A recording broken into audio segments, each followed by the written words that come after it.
प्रकाश स्रोत में आप सभी छात्रों का पुनः स्वागत है।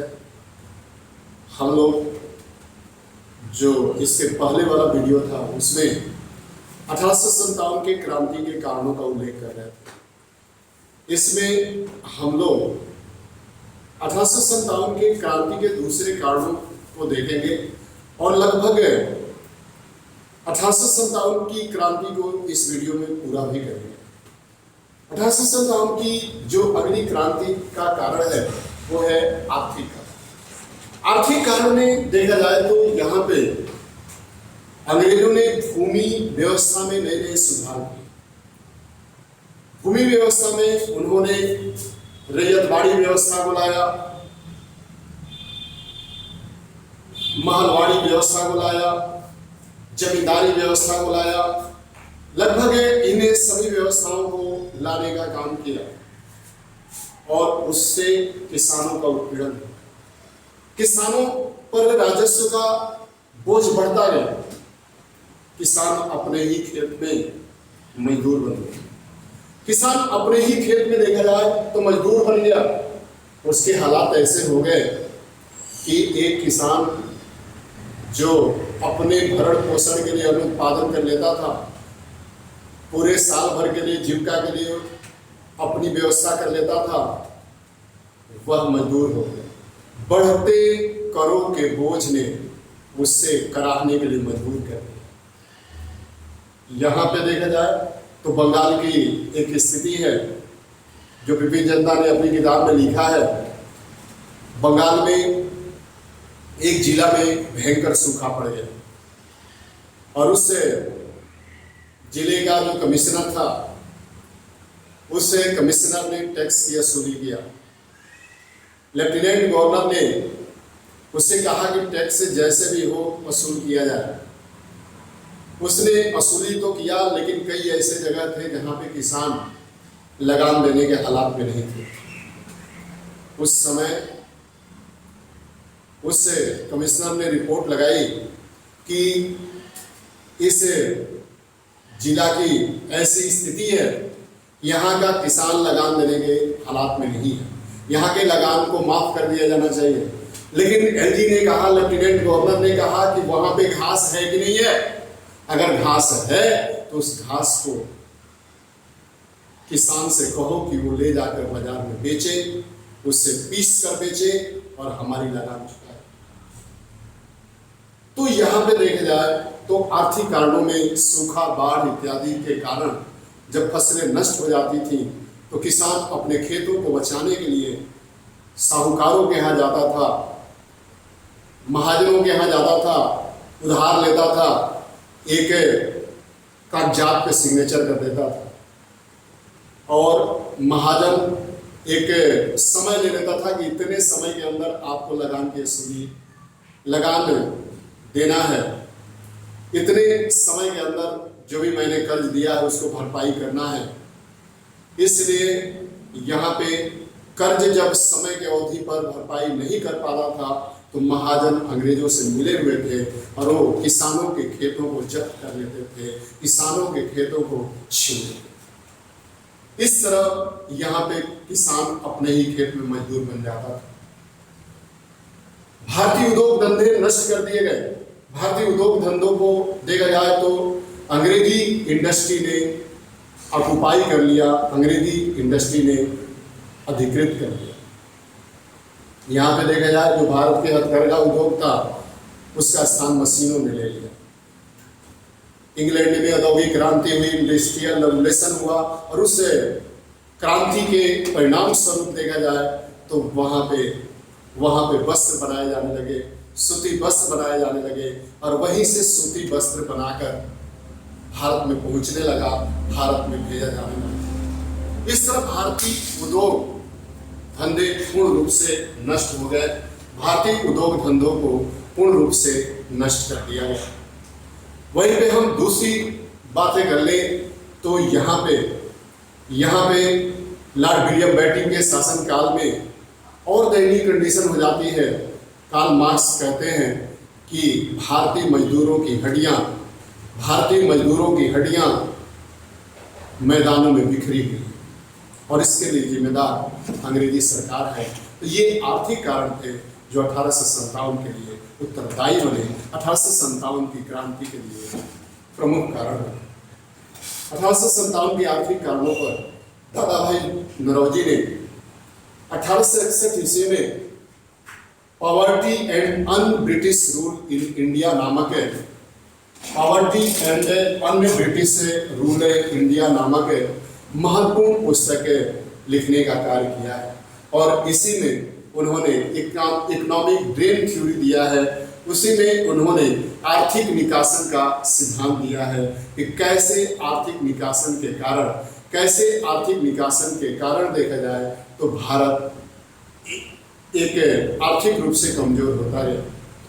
यहाँ पर भारत का ही पैसा भारत के ऊपर ऋण बन के आता रहा और इसी पर एक जॉन सुलेमान नामक अंग्रेज लिखता है कि हमारी अर्थव्यवस्था एक स्पंज की तरह काम करती है।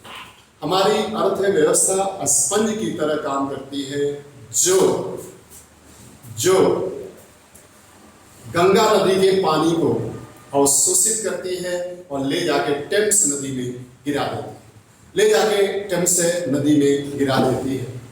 आगे हम बात कर लें तो इसी पर आरसी दत्ता ने भी इंडिया टुडे नामक पुस्तक लिखा है। गोपाल कृष्ण गोखले ने भी पुस्तक लिखा है। गोपाल कृष्ण गोखले को ही महात्मा गांधी का राजनीतिक गुरु के नाम से भी पुकारा जाता है। तो ये है आर्थिक कारण। आगे हम बात कर लेते हैं और वो बात कर लेते हैं धार्मिक कारण। धार्मिक कारण में देखा जाए तो यहाँ पर्सनलाइजेशन, धर्मांतरण बढ़ने लगा। यहाँ पे प्रत्येक जो व्यक्ति था, प्रत्येक जो ईसाई था, वह भारतीयों को ईसाई बनाने पर तुल गया।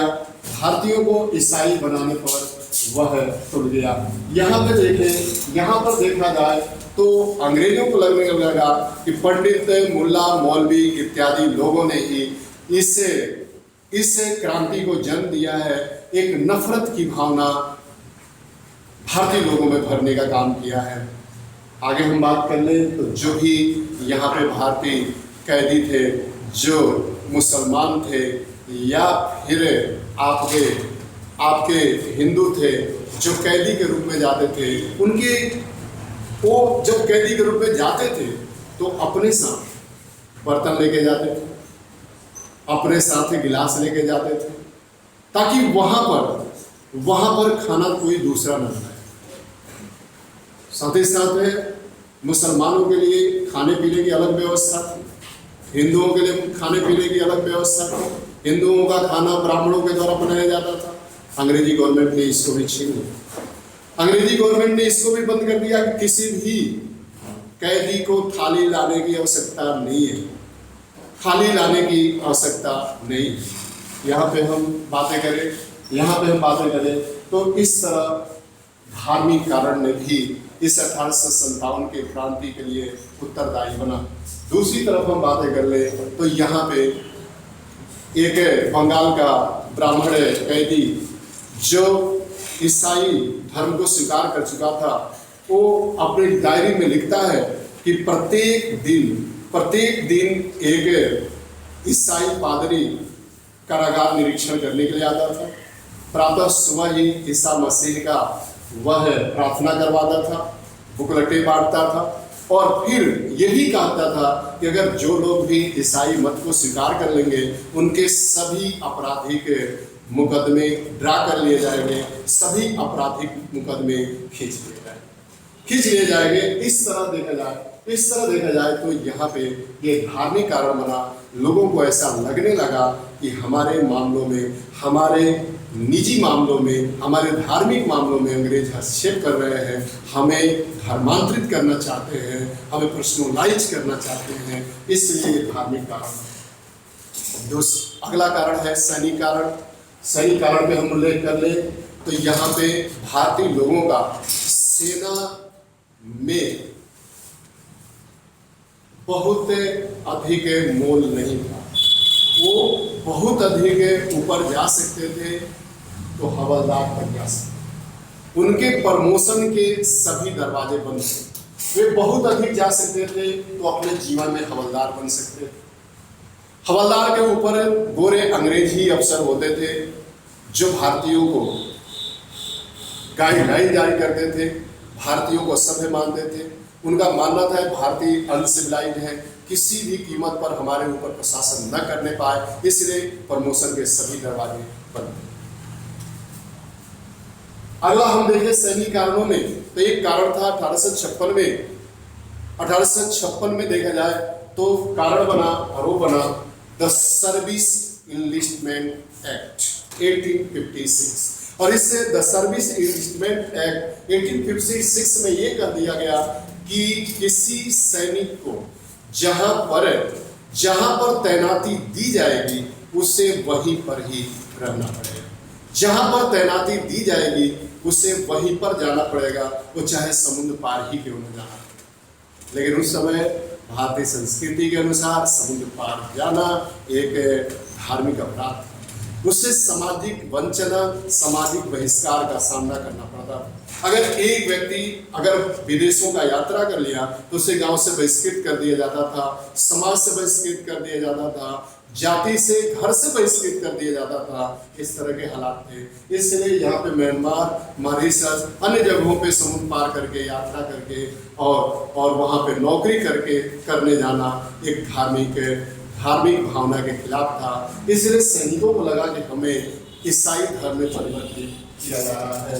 आगे हम देखें तो भारतीयों के वस्त्र, वेशभूषा, भोजन, इन सब में पार्शियलिटी थी। अंग्रेजों को ज्यादा अधिकार मिला हुआ था और भारतीय सैनिकों को बिल्कुल अधिकार नहीं था। इन्हें एक तरह से अनसिविलाइज्ड के रूप में अंग्रेज देखते। इसी कारण सेना के अंदर एक विद्रोह की भावना जन्म लिया। अगला है कारण और वो है तात्कालिक।